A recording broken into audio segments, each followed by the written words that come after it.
Salut tout le monde, comment allez-vous? Moi ça va plutôt bien. Aujourd'hui on se retrouve pour une nouvelle vidéo pour parler un petit peu de la loi anti-rap. En tout cas, est-ce que la France surtout a un problème avec le rap en ce moment?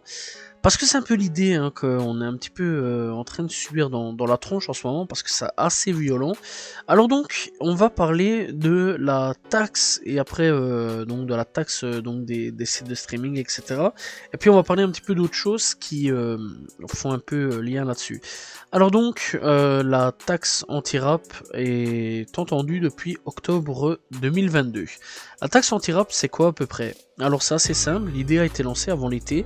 C'est une taxe sur le streaming musical, donc Spotify, Deezer et iTunes, ou Apple Music plutôt, pour permettre le financement du Centre National de la Musique, le CNM. L'idée, c'est de réduire le déficit budgétaire de cet organisme et de rapprocher son fonctionnement du Centre National du Cinéma, le CNC, tout simplement parce que le CNC, eh bien, on rappelle qu'il est fortement endetté pendant la crise du Covid pour venir donc au soutien donc des entreprises liées à la musique impactées par la pandémie, elle aussi. L'idée de la ministre de la Culture, Rima Abdul Malak, est de taxer le streaming à hauteur de 1,5%.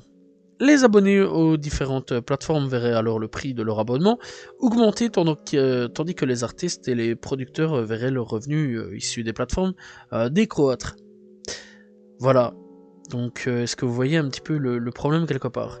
Donc dans l'ensemble, c'est un fort problème. Une équation compliquée là-dedans, puisque on sait que 87% des albums rap sont donc consommés via le streaming. Voilà. Là maintenant vous voyez le problème.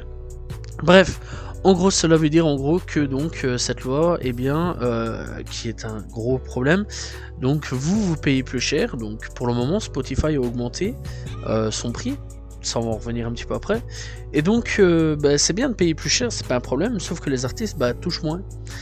Là vous voyez un petit peu le problème, c'est que là on est dans un fameux même problème à ce niveau là. Bref, pourquoi parle-t-on de taxes anti-rap là-dessus? Le problème dans tout cela, c'est que le rap n'est pas très bien représenté au sein du CNM, d'où l'impression de payer pour les autres, le style la musique rock, pop ou variété, voilà, métal, etc. Tout ce que tu veux comme musique électro, voilà. Il bénéficie donc que de très peu des subventions accordées par le CNM. Autant dire que les acteurs du milieu rap ont vraiment l'impression de quelque part faire tout gratuit et devoir payer pour les autres. Donc là-dessus, à ce niveau-là, ça a pété pas mal. Il y a eu Niska qui a réagi, il y a eu pas mal de rappeurs qui ont réagi à ce niveau-là. Donc voilà. Alors, notre chère Rima Abdul Malak, c'est donc la ministre de la Culture à ce niveau-là en France, ou alors ancienne ministre de la Culture plutôt, puisqu'elle était là de 2002 à 2024. Et donc, elle, je comprends pas son délire, parce que je sais pas vraiment pourquoi elle a décidé de faire ça. C'est mettre une balle dans le pied de plusieurs rappeurs, et clairement c'est un petit peu un problème, parce que elle devrait comprendre qu'il y a des gens issus de quartiers qui pourraient s'en sortir. Voilà, c'est quand même des gens dans les quartiers qui n'ont pas forcément beaucoup de chance. Je pense en plus en tant que franco-libanaise, elle devrait quand même comprendre que les gens issus de quartiers, franchement, ont pas beaucoup de chance sur beaucoup de choses à ce niveau-là. Et que là, pour une fois, ils ont de la chance, ils ont la musique pour pouvoir s'en sortir. Et là, c'est mettre une grosse balle dans le pied, quoi. C'est même plus ça, mettre une grosse balle dans le pied. Et elle est contente parce que son truc, clairement, voilà, ça a passé, et son successeur n'est pas mieux, hein, c'est Rachida Dati. Elle aussi, je comprends pas. La meuf, elle est d'origine marocaine et algérienne, et elle aussi, hein, elle met des balles dans le pied dans le milieu du rap. Elle aussi, elle devrait comprendre quand même que les gens de cité s'en sortent via le rap, via la musique, etc., via la danse. Et elle aussi, hein, franchement, c'est un sketch aussi, cette meuf-là. Voilà, c'est un sketch l'une comme l'autre. Et pourtant, voilà, quoi, c'est des filles l'une comme l'autre, hein, un petit peu beaucoup, en fait, issues de l'immigration. Elles devraient quand même être au courant un petit peu de ce qui se passe dans les cités. Elles devraient quand même être plus proches des gens, des gens qui sont dans les cités, qui peuvent s'en sortir via le rap. Et là, elle nous fait quoi? Rima et donc Rachida, elle nous décide en gros de mettre des grosses balles et des gros bâtons dans les roues et des grosses balles dans le pied, mon pote. Mais une force incroyable pour relever le niveau des autres musiques qui arrivent plus à suivre. Parce que les autres musiques, bah, c'est plus tendance. Voilà, parce que le rock c'est plus tendance, etc. Il y a plus beaucoup de gens qui s'intéressent au rock, malgré qu'il y a quand même des très bons trucs dans le rock. Et d'autres secteurs, genre la variété, etc., ça marche plus trop. Bah du coup, on décide de mettre une balle dans le pied à Spotify, etc.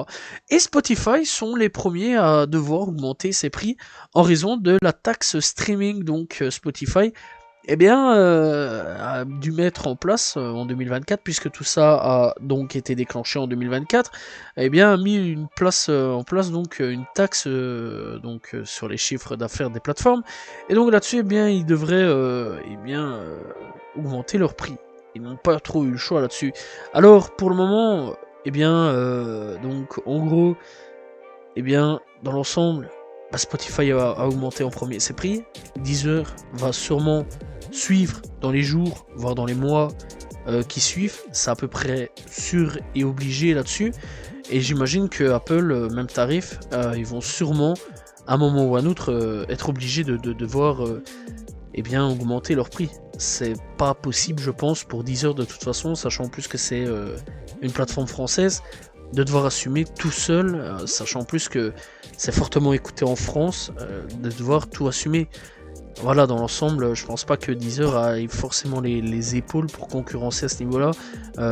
Spotify qui est quand même le truc numéro 1 et Apple qui derrière eux aussi ont quand même un énorme truc derrière et donc eux pourront tenir un peu plus et encaisser un peu plus au niveau des reins quoi, donc eux ils peuvent vraiment mieux encaisser à ce niveau là. Donc dans l'ensemble ouais, je pense clairement que les Deezer etc vont devoir augmenter à un moment ou à un autre, ça il n'y a pas vraiment trop le choix à ce niveau là. Bref, donc clairement, ouais, moi je suis clairement contre cette taxe, c'est un peu de la débilité. Après, dans l'ensemble, moi je suis pas français, je suis belge, je donne mon avis et je suis vraiment fortement inquiet pour le milieu du rap. Mais pas que, parce qu'on va plutôt parler des artistes underground aussi.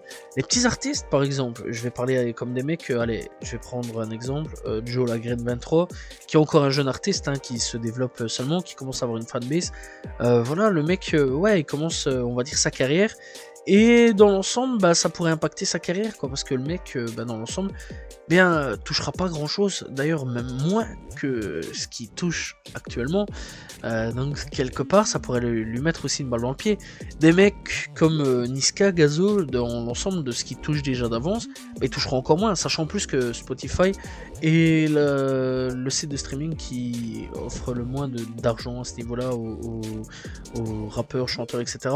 Même les jeunes chanteurs par rapport, les jeunes chanteurs, eux aussi vont être un peu entubés sur pas mal de choses, vont se faire réellement entuber eux aussi les jeunes acteurs de la musique, puisque eux aussi, hein, donc les jeunes personnes, chanteurs underground, etc. Je parle pas de rappeurs, hein, là je parle bien dans le rock, dans la musique, dans la variété, etc. Ils sont vraiment tout jeunes qui commencent leur carrière. Alors on va dire le fameux Pierre Garnier, si par exemple, eh bien, si Pierre Garnier n'avait pas fait la Star Academy cette année-ci, eh bien dans l'ensemble, peut-être qu'il se serait lancé sur Spotify, voilà, il se serait lancé sur Internet, etc.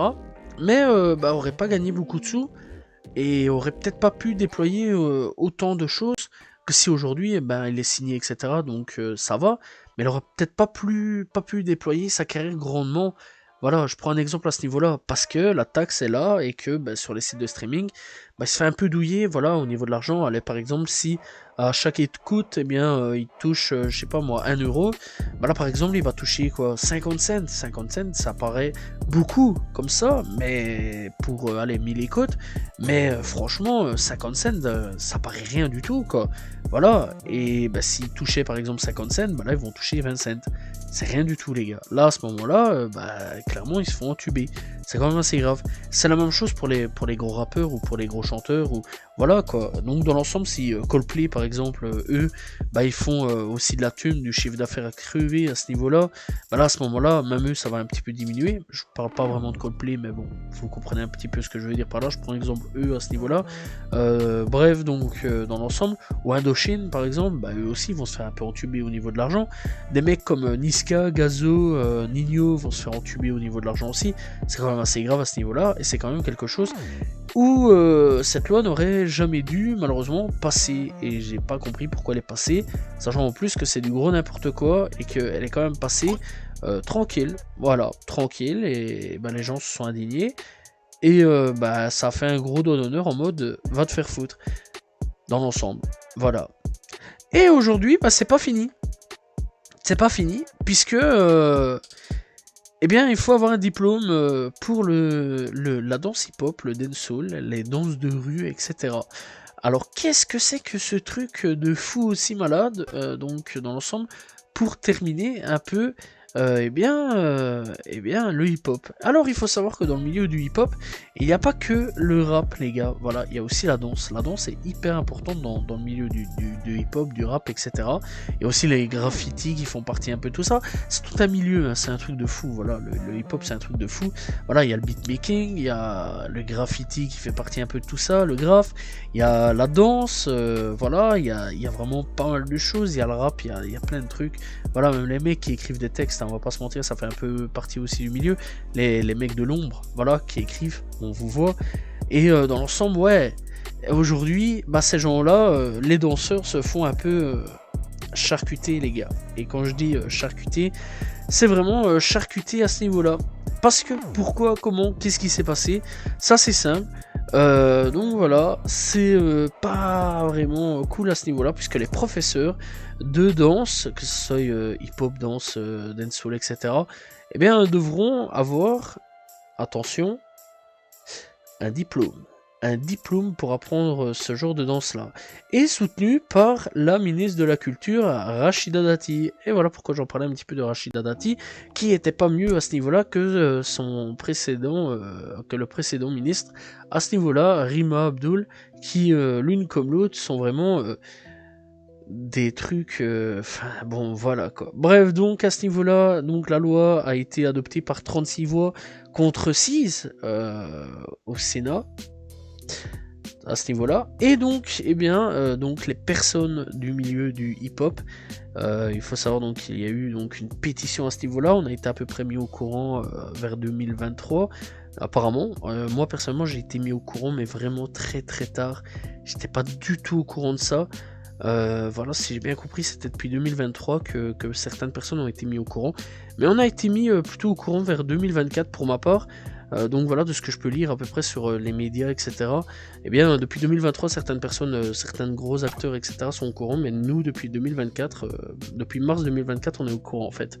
Voilà, et ça c'est quand même assez grave qu'on doit aujourd'hui avoir un diplôme pour apprendre des danses de rue qui se sont appris dans la rue. C'est quand même un truc de fou, quoi. Tout genre de danse, etc. Là-bas, ça vient des ghettos bien bressons du Bronx, voilà, qui sont quand même arrivés jusque Paris. Paris, donc, a commencé aussi à reprendre le truc, le graphe, à reprendre la danse, à reprendre le rap, à reprendre le beatmaking. Voilà, il y a eu beaucoup NTM qui a mis beaucoup en avant tout ça, tout ce passage étant plus jeune. Voilà, où il montrait les graffeurs, où il montrait donc les mecs qui faisaient de la danse, etc. Il y a eu des mecs hein, qui ont été popularisés au niveau de la danse, etc., hip-hop, etc. Tu vois bien de quoi je parlais, etc. Voilà, beaucoup de etc. Excusez-moi. Bref, il y a eu des mecs aussi comme, je vais prendre un exemple, Balou. Balou, je pense que tout le monde le connaît, le mec. Hein, voilà, Balou, c'est un mec hyper important dans le milieu du hip-hop. Voilà, il a fait de la danse au début. Aujourd'hui, il est dans le milieu du rap. Il a quand même côtoyé des grosses têtes d'affiches au milieu du rap. Je pense à des mecs comme Kodak Black. Voilà, il a parlé avec Lil Pump à l'époque quand il était hype, etc. Voilà, il a parlé à Ice Spice dernièrement, si je me trompe pas à ce niveau-là. Faudrait que j'aille rechecker. Bref, aujourd'hui, il change un petit peu sa ligne de direction artistique, si je vois bien, enfin si j'ai bien compris le truc. Mais il reste toujours un petit peu dans le milieu du hip-hop. Mais clairement, ouais, le mec à la base vient de la danse. Tu comprends un petit peu là-dessus. Et la danse, bah, ils ont décidé de faire une loi Comme quoi que t'es obligé d'avoir comme ça un diplôme, parce que voilà, nique sa mère, le diplôme c'est cool. Voilà. Alors que c'est une danse qui, je rappelle, a été à la base transmise de génération en génération, des années 70 venant du Bronx, voilà, ou 70 si je me trompe pas au niveau français, venu du Bronx, les gars, et ça a traversé la mer, enfin ça a traversé l'océan, tu vois, ça arrivait vers Paris, vers BX, t'imagines, vers BX, etc. On a eu des mecs de BX comme à Marseille, comme à Paris, qui ont commencé à faire populariser toute cette culture, qui ont eux aussi fait traverser tous les âges jusque 2024. Donc t'imagines à quel point ça a traversé les époques et les danseurs n'ont pas été ennuyés. Et aujourd'hui, 2024, bah t'es obligé d'avoir un diplôme. C'est un truc de fou. C'est un truc de fou. Parce que là aussi, ça peut faire sortir des gens de la rue. Allez, par exemple, t'as un petit gamin, là, à la place d'aller voler, etc., bah, il décide d'aller se mettre à fond dans la danse. Voilà, il aime bien la danse hip-hop, etc., la danse dancehall, ou autre, que sais-je, on s'en fout. Bah, le mec, il est à fond là-dessus, et ça tombe. Allez, dans 20 ans, le gamin, bah, sera peut-être le meilleur professeur du monde. Simplement, bah, malheureusement, le mec, il avait pas d'argent pour pouvoir, par exemple, devenir professeur, avoir son diplôme. Parce que le diplôme, en plus, faut le payer. C'est ça le pire là-dessus, c'est qu'il faut le payer. Le diplôme hip-hop là, de danse, il faut le payer. C'est un truc de fou, c'est un truc de malade. On marche vraiment sur la tête à ce niveau-là. Parce que c'est un truc où on est obligé de le payer pour pouvoir danser. Et voilà, dans l'ensemble, bah, d'où, pourquoi, qu'est-ce que c'est que ce bordel? Pourquoi t'es obligé de payer clairement un truc en plus qui à la base était, euh, était un peu gratuit? Bah là, ouais, t'es un peu obligé de payer. Voilà. Et voilà, en fait, depuis à peu près 2014, on en parle hein, de bientôt un diplôme de danse hip-hop. Bouscapé depuis 2014, depuis le 14 février 2014 à peu près, il en parle. Voire même, je pense, un petit peu avant, on en parlait, mais clairement, depuis 2014, on en parle. On est en 2024, donc 10 ans après, et on en est là, obligé de payer pour pouvoir danser, pour pouvoir devenir professeur de danse, hip-hop, dancehall, et j'en passe. C'est n'importe quoi. C'est vraiment n'importe quoi. Et en plus de ça, si vous n'avez pas votre diplôme, vous êtes passible de payer 15 000 € d'amende. C'est un truc de fou. 15 000 € d'amende pour avoir enseigné de la danse. De la danse de rue, je le rappelle. De la danse qui a été apprise de génération en génération par des mecs qui ont appris tout ça dans la rue. Tu comprends ? On marche sur la tête, quoi. C'est un truc de fou. Aujourd'hui, je sais pas vraiment à quoi jouent les ministres de la culture. Je dis bien entre guillemets, parce que ces gens-là ne sont pas ministres de la culture pour ma part. Ce sont juste des gens qui sont là pour descendre la culture.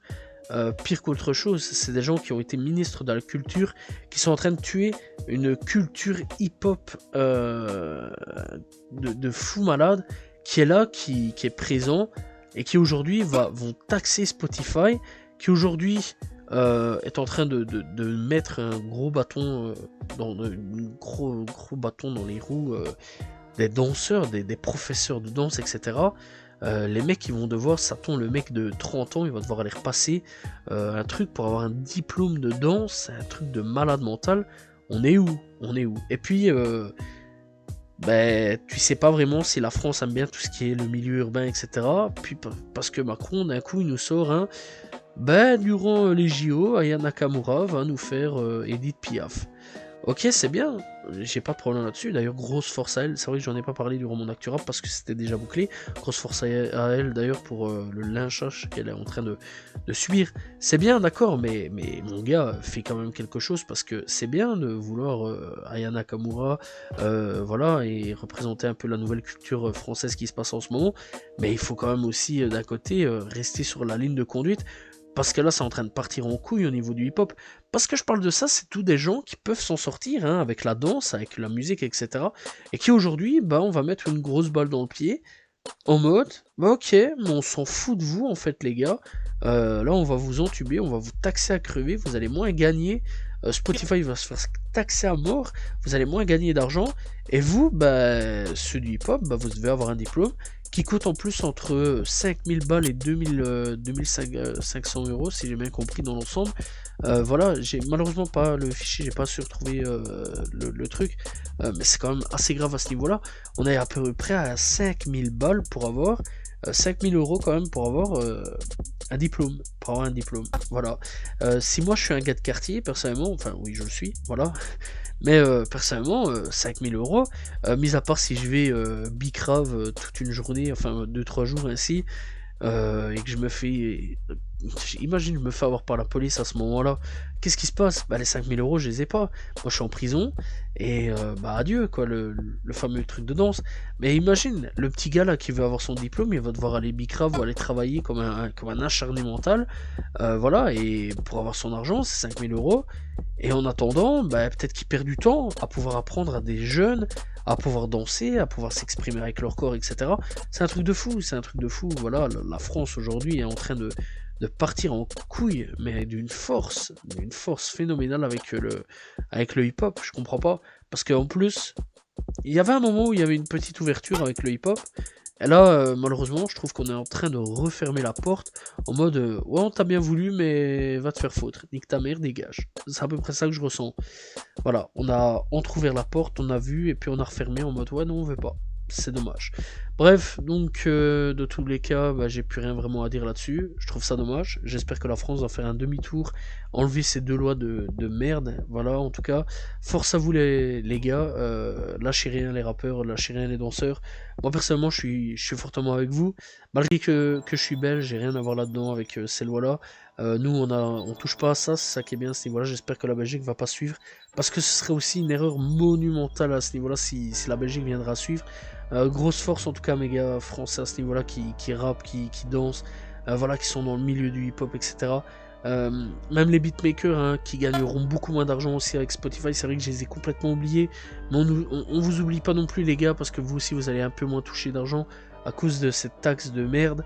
En tout cas grosse force à vous, et que dire de plus, mis à part que c'est ignoble, et j'espère que cette taxe un jour ou l'autre va disparaître. Voilà, c'est la fin donc de cette vidéo où je parlais donc de la taxe Spotify, et donc de ce fameux diplôme du hip-hop que je trouve honteux. Et n'hésitez pas à dire ce que vous en pensez dans les commentaires. Quant à moi, eh bien, on se retrouve très prochainement pour parler d'autres choses, voilà. Et demain pour une nouvelle vidéo. Salut tout le monde, ciao ciao.